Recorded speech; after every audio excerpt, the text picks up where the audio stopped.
Sebelumnya, seperti biasa, jika menyukai video ini, silakan klik tombol like, kemudian klik tombol subscribe dan nyalakan loncengnya, serta tuliskan komentarnya di kolom komentar.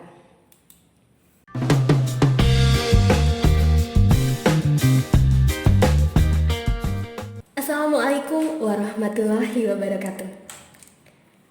Pada kesempatan ini, kita akan belajar tentang pola bilangan. Pola bilangan adalah materi yang dipelajari pada tingkat 8 SMP atau MTS. Nah, sebenarnya pola bilangan juga manfaatnya banyak sekali ya. Kalau misalnya kita melakukan tes-tes, ketika ada psikotes atau kita mencari pekerjaan, biasanya menggunakan pola bilangan. Ya.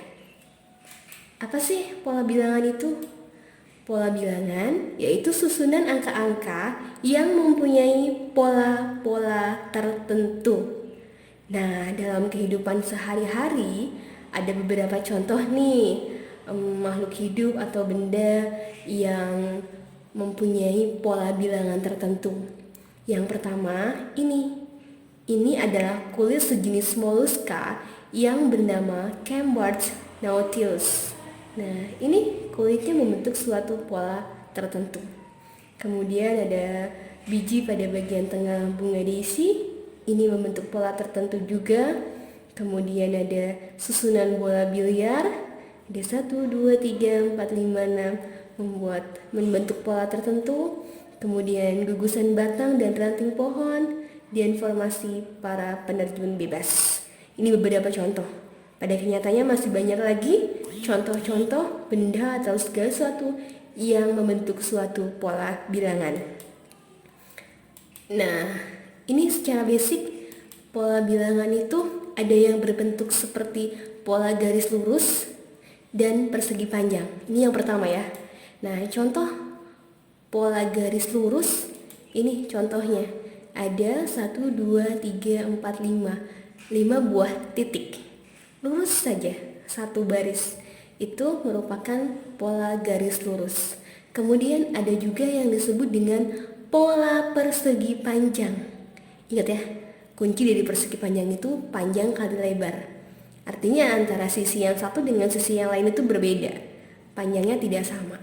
Nah, contoh yang pertama nih, coba lihat lebarnya atau mendatarnya ada 1 titik, kemudian ke atasnya ada 2 titik. Jadi sama saja dengan 1 kali 2. Yang pertama ya, terdiri dari 2 titik. Yang kedua, perhatikan garis ini. Yang ke atasnya ada berapa? 2, ke sampingnya ada 3. 2 kali 3 berarti berapa? 6. Kira-kira untuk pola selanjutnya berapa untuk persegi panjang? Ya, berapa? 4 kali 3. Angka selanjutnya adalah 12. Ya, ini kalau dengan gambar bisa dilanjutkan pola persegi panjangnya, atau bisa juga kita menggunakan rumus cara menentukan pola persegi panjang. Nah, yaitu 2, 6, 12. Dari mana asal 2, 6, 12 ini? Bagaimana cara menentukan suku selanjutnya? Ya, dengan menggunakan rumus ini. UN sama dengan N kurung buka N tambah 1. Nah, N ini untuk suku keberapa ya? Misalnya di sini suku keempat. Berarti di sini U4. 4 kurung buka 4 tambah 1, 5. Berarti 4 dikali 5. Suku selanjutnya adalah 20. Itu ya, untuk pola bilangan persegi panjang. Nah, sebenarnya untuk pola bilangan ini hanya basic saja yang akan dipelajari tentang pola bilangan tertentu saja. Pada kenyataannya yang namanya pola bilangan itu sebenarnya kita harus menentukan sendiri rumus-rumusnya. Seperti apa kira-kira untuk menentukan suku selanjutnya. Baik, yang kedua, ada pola persegi. Seperti kita ketahui bahwa persegi itu memiliki sisi yang sama, atau sisi kali sisi, atau rusuk kali rusuk, sama panjang, tidak boleh berbeda. Nah, contoh nih, ini ada 1 titik, artinya 1 kali 1, 1. Ini ada 2 kali 2. Berapa? 4. Kemudian contoh ini. Ke samping 3, ke atas 3. 3 kali 3, totalnya ada berapa? 9. Ya, pola persegi kalau kita menggunakan pattern atau rumus, ini sama saja dengan bilangan kuadrat. Ya, atau n kuadrat. Selanjutnya, pola segitiga. Untuk segitiga sama sisi. Segitiga sama sisi bagaimana cirinya? Memiliki sisi yang sama. Nah, cara yang pertama, kita mengikuti pola berikut. Contoh nih, misalnya ada angka 1, tambah 2, hasilnya 3. Kemudian ditambah 3, hasilnya 6. Tambah 4, hasilnya 10. Tambah 5, hasilnya 15. Tambah 6, hasilnya 21. Coba perhatikan di sini, penambahan angkanya. Apakah membentuk pola tertentu? Ya, betul sekali. Ditambahnya setiap suku tambah 1 lagi ya. Ini tambah 2, kemudian yang ini tambah 3, yang ini tambah 4, 5, 6. Jadi kalau ditanya suku selanjutnya, berapa kira-kira? Ditambah berapa? Setelah 6 tambah 1 berarti tambah 7. Hasilnya harusnya 28. Itu cara 1. Nah, kalau menggunakan rumus pola bilangan segitiga sama sisi ini ada berapa nih? 1, 3, 6, 10. 1, 3, 6, 10. UN-nya itu sama dengan N per 2 kurung buka N tambah 1. Ini rumusnya. Silakan, bisa dipahami lebih mudah yang mana kira-kira? Menggunakan langsung seperti ini, kita uraikan, atau menggunakan rumus. Kalau angkanya masih terbatas, tidak terlalu banyak, kita menggunakan cara langsung ini, jumlahkan, tidak masalah. Tapi kalau misalnya yang ditanyakannya U100 atau U200, bagaimana kita? Satu-satu lama banget ya. Maka untuk UN-nya yang banyak, maka kita menggunakan rumus. Tapi kalau UN-nya hanya UN yang masih kecil angkanya, kita bisa mencacah satu-satu seperti ini. Ya, kalau dalam gambar pola segitiga itu yang pertama ini 1, kemudian ini urutan 1 ya, atau suku 1, kemudian suku keduanya ada 2, 2, 2. Ini urutan keduanya sama ya, 2, 2, 2. Ke samping 2, 2, 2. Ya, sama sisi. Sama ya, 3. Ini yang pertama 1, suku keduanya 3. Nah, urutan ketiga atau suku ketiganya, perhatikan, berapa jumlahnya? 6. Kita lihat. 1, 2, 3, 4, 5, 6. Begitu seterusnya. Mengenal pola segitiga, khususnya untuk segitiga sama sisi. Nah, selanjutnya yang keempat ada pola kubus. Kalau tadi persegi adalah bangun datar atau 2 dimensi, kubus merupakan bangun ruang. Nah, yang namanya bangun ruang pangkatnya pangkat berapa? Pangkat 3 ya. Iya, atau di sini disebut juga dengan bilangan kubik. Bahwa nilai UN itu sama dengan N pangkat 3. Jika tadi pola persegi adalah N pangkat 2, sekarang pola kubus adalah UN sama dengan N pangkat 3.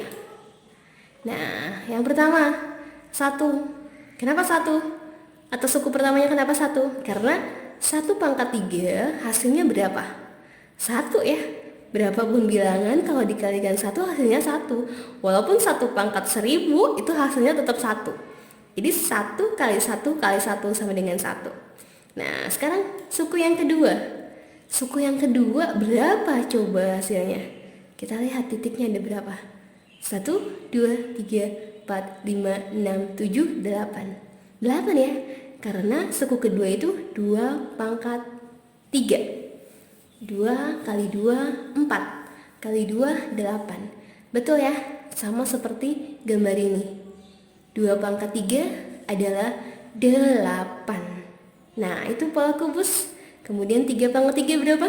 3 kali 3, 9 kali 3, 27. Dan seterusnya. Yang penting menggunakan pangkat 3. Nah, yang kelima nih, pola bilangan ganjil dan genap.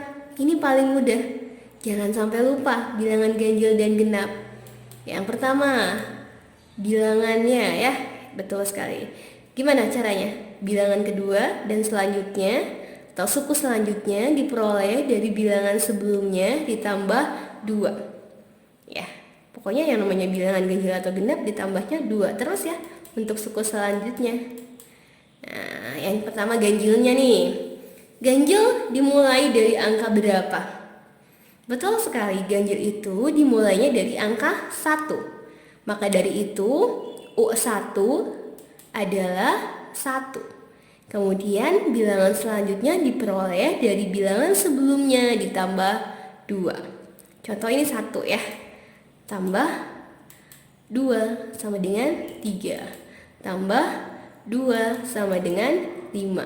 Tambah 2 sama dengan 7. Tambah 2 sama dengan 9. Dan seterusnya. Ini pola bilangan ganjil. Nah, selanjutnya pola bilangan genap. Sama konsepnya, hanya bedanya angka awal atau nilai U1 atau suku pertama. Pola bilangan genap atau bilangan genap, suku pertamanya dimulai dari angka berapa?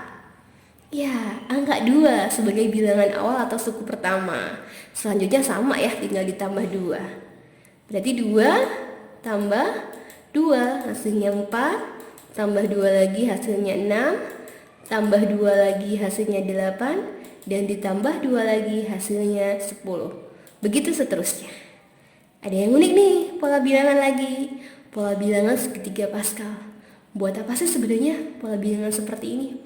Banyak ya manfaatnya, nanti di pelajaran fisika ada. Kemudian kalau kalian mempelajari tentang coding dan sebagainya, dia sebenarnya menggunakan segitiga Pascal ini. Ya, basicnya gitu. Jadi harus paham dulu.